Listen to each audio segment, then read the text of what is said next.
So in this video, I'm going to talk a little bit more about this concept of Bodhisattva and bring in two philosophies. One is Zen and the other one is Advaita Vedanta, coming from India. So let's start with this concept of Bodhisattva. Who is a Bodhisattva? And the Bodhisattva, if I were to kind of boil it down to simplest term, is a servant. He's a servant of the Lord. And a lot of religions use kind of this dynamic duo of son and father, which is seen in Christianity, and prophet and God, which is seen in Abrahamic traditions. In Buddhism, we see a bodhisattva not necessarily connected with the Buddha or God. I mean, there might be some connection, but a bodhisattva is essentially a servant of all living beings. Essentially what that means is that all his actions, both physical and mental, are governed towards the well-being of all creatures. So everything he thinks about, everything he acts, everything he talks about is done with an intention to help someone else. It's the most beautiful, to understand the bodhisattva aspiration, we need to understand Zen. And to understand Zen, we actually have to go back to India, where it all began, with the Buddha. So the Buddha teaches in 500 BCE, and he kind of brings this aspect of Dhyana, which was already there before him. In Hinduism, Dhyana is one of the streams of yoga. And what the Buddha did basically was kind of just revitalize the Dhyana. Dhyana is basically meditation. He really focused on meditation and taught some very simple aspects of meditation, like focusing on the breath, focusing on the body, and then finally focusing on kind of the more subtle awareness or the sensations that go beyond the mind and body, kind of the energy level. So Dhyana, when it travels to China, becomes Chan Buddhism. And this is where we have people like Bodhidharma who kind of travels from India to China to learn the essence of Buddhism, who actually goes to China to learn Buddhism, and this is Bodhidharma. And Bodhidharma actually came in the 5th and 6th century, and he meditated for 9 years in a cave and essentially taught the essence of what the Buddha taught, which was to see the mind as the Buddha. And how does this all tie into the Bodhisattva principle? Well, the idea is that when you see your mind as the Buddha, everything that comes out of the mind is done with a pure intention. You're no longer just serving this body and this self. You're seeing yourself as a part of the universe. You are no longer destined to just work for yourself, but you start to grasp the overarching purpose of your life, which is actually to be an integral part of this universe, to play your part to help other people around you. It's kind of like being a puzzle piece. A puzzle piece on itself is just meaningless, but when you put it together with everyone around, with all the other puzzle pieces, suddenly it becomes a beautiful picture. When Chan, which was in China with Bodhidharma coming in and meditating for 9 years, he developed this patriarchal system. So we call them the 6 patriarchs of Chan Buddhism. These are 6 essential Chan masters or teachers who carry the lineage of deep meditation. And ultimately, after the 6 patriarchs, Chan goes to Japan, where it becomes Zen. Now, Zen actually gets to the essence of what Bodhidharma and Buddha taught, and Dogen's book Shobogenzo is really just extremely marvelous in the way it presents Zen. And kind of boiling down what Zen is, it's not, there's 2 aspects of Zen. There's the aesthetic aspect, and then there's the philosophy. We can talk about the aesthetics. I already talked about this in the minimalism video, where the aesthetics is like the tea ceremony, or like the Japanese gardens, or if you look at Japanese furniture or their apartments, or just the way they conduct themselves, there's a very aesthetic aspect to Zen, and that was adhered because Japan actually had Shintoism as a fundamental religion before Buddhism came to it, and so Shintoism was very focused on nature, and Zen as an aesthetic is incomplete. So we have to look at the philosophy, and really what the philosophy is saying is turning your awareness from object to subject. That is what Zen is kind of getting at. And that's what kind of Dhyana and Samadhi is all about too, where, our whole life we have been always directing our awareness and our energy to external objects. Our senses kind of grasp something in the world and then make sense of it inside. The aspect of Zen suggests that you have to sit with yourself, and instead of letting the awareness out in the world, you shine it within yourself, onto itself. So the awareness kind of sits with it within itself rather than going out in the senses. And something drastic happens when you do this. What happens is you start to observe bliss and contentment within yourself. To express the bodhicitta, the bodhicitta is chitta basically means mind, bodhi means the awakened mind, and so bodhicitta is just the awakened mind. So the awakened mind, you can express it through your actions, but it's actually experienced through silence. So up until Huineng was the sixth patriarch in the Chan Buddhist tradition or lineage. Up until then, everyone believed that Buddhism was all about gradual liberation or gradual awakening. Is that this tendency that you meditate your whole life, and then at one point or throughout your multiple lives after or multiple births after, there comes a time when your mind is pure, and that is when you awaken. That is when you gain nirvana. That is the gradual process. That is the purifying of your mind and working on your karma and meditation and doing ethical deeds, building good karma. That is what the Buddha taught. And what happens when Huineng comes in is he actually comes up with a different school which is focused on sudden awakening. And this actually goes into Vajrayana, which is actually the Buddhist practice in Tibet, so essentially the idea is that sudden awakening is all about understanding that you are complete within yourself. You are already awakened. All you have to do is recognize that and be aware of your inherent bodhicitta, which is the awakened mind. And what Zen is kind of saying is that you don't have to wait until you're old, or when your mind is pure, or when you have attained nirvana. In fact, what you can do is you can actually practice awakening in this very moment. This present moment has everything that you need in it. Because you try to rush to the future or try to think about the past, you lose this very innate nature. You don't lose it in the long term, it's just that you forget about your true nature. And this is where non-duality comes in. So I'm going to actually tie all these Zen principles into non-duality. And this is where Advaita Vedanta comes in. So Advaita Vedanta is a beautiful philosophy originating from India. And it's basically saying there are no dualities. There is no subject or object. There is no good or bad. There is no witness or the witnesser. There is no energy or the one who energizes things. There's no creator or creation. There's just one truth. So this aspect of one truth can be attributed to this concept of Brahman.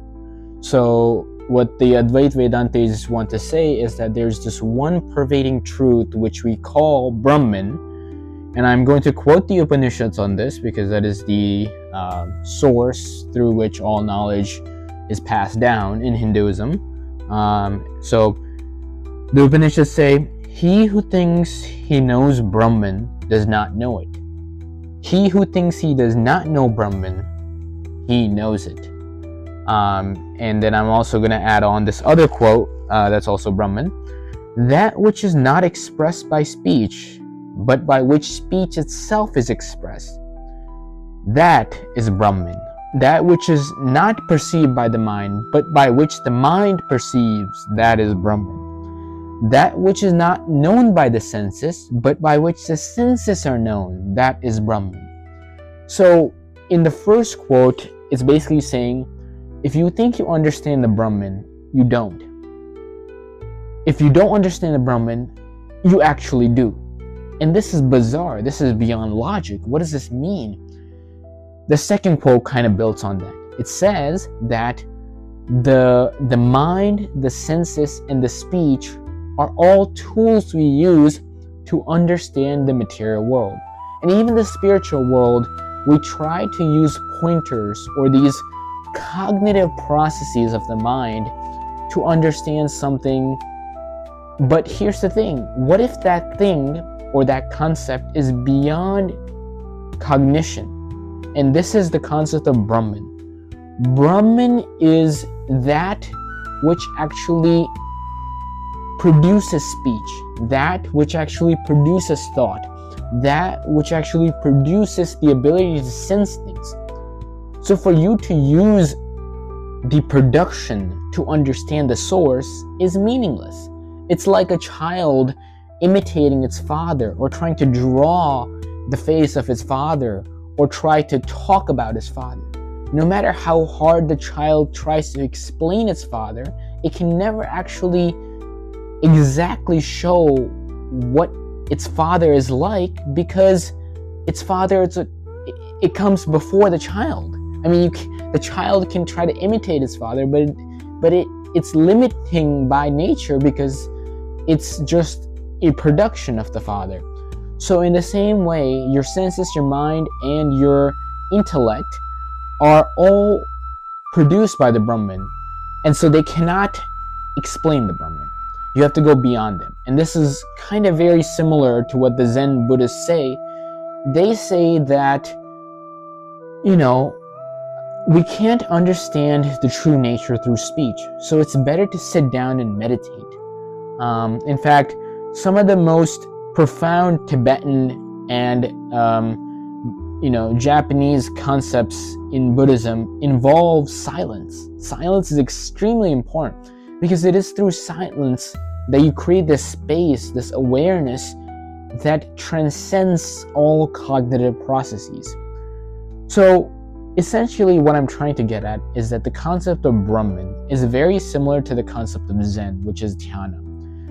Brahman is kind of this pointer to this ultimate reality which is beyond words. And if you try to think about it, you actually go in the opposite direction. All thoughts are futile. All speech is futile.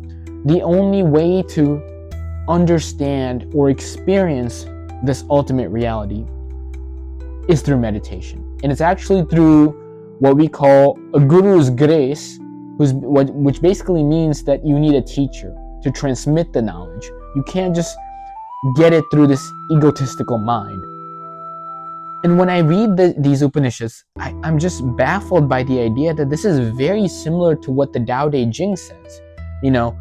This aspect of the Tao is kind of like the Brahman. Lao Tzu says, the Tao that can be told is not the eternal Tao. The name that can be named is not the eternal name. The unnameable is the eternally real. Naming is the origin of all particular things. Free from desire, you realize the mystery. Caught in desire, you only see its manifestations. So, we kind of talked about this aspect that non-duality is all about going beyond opposites. And Zen is all about uncovering the silence. The Tao takes this to a whole different domain and says that naming things and trying to conceptualize things already defiles knowledge. And so As soon as you are caught in desire, even the desire to gain knowledge, you have lost the way. As soon as you're caught in any type of conceptual thinking, any type of mental activity, you have already lost the way. And so the Tao that is named is not the eternally named Tao. Basically means try not to put a name and form to the ultimate truth. Even this aspect of God, a lot of religions say this. The God in Abrahamic traditions has no form, has no name, has no description, but it still exists. It is eternally true. So let's tie all of this into this concept of Bodhisattva. In order to truly see Brahman or the Bodhidharma or the Bodhicitta or the Bodhi nature, you have to develop compassion. Compassion is the only way to loosen this grip on the ego. Because since the day we're born, our mind has been conditioned to use the senses to develop an identity and strongly grip this identity and use the senses to enhance this identity. But in reality, this identity is only a dream. It comes and goes. The Tibetans call this the bardo. The bardo is basically this transitory state where you're kind of just flowing through time and space, but the very thing that is flowing through it is not permanent. It doesn't exist beyond a couple years. After hundreds of years, you're going to die and no one's going to remember you. Maybe you might be remembered by your family and some friends, but outside of that, think about it. There are millions of people who have lived on this earth who have died and they're gone. So this identity of who you are is going to go. But there is something that is permanent. There is something that withstands time and space and withstands death. And that truth can only be experienced through meditation. And to truly experience that, we have to develop compassion. We have to let go of the self, and we have to develop this aspect of Bodhisattva, which by nature is to be a servant. Servant of the world is to be a servant of the God. Servant of God is basically to be servant of the people. So I encourage you to develop this Bodhisattva mindset, this cultivation of a mind that wishes for the welfare of all beings. And in turn, what you're really doing is actually getting closer to your true nature. When we say all beings are one body, you help other people, but in reality, you're actually helping yourself. When we say that to help another is actually to see yourself, what we're saying is that there's no difference between self and the other. It's all intertwined in one nature. So with that, I'm going to leave you off on, this aspect of developing humility. The entire Buddhist path, the entire Advaita Vedanta path is driven to become humble, to let go of the ego and to serve others. So I encourage you to spend, maybe 10 minutes meditating every day, and then just going about your life with an attitude to help others, with an attitude to lower the ego, and most importantly, with an attitude to see all things as one. I'll see you guys in the next one. Peace.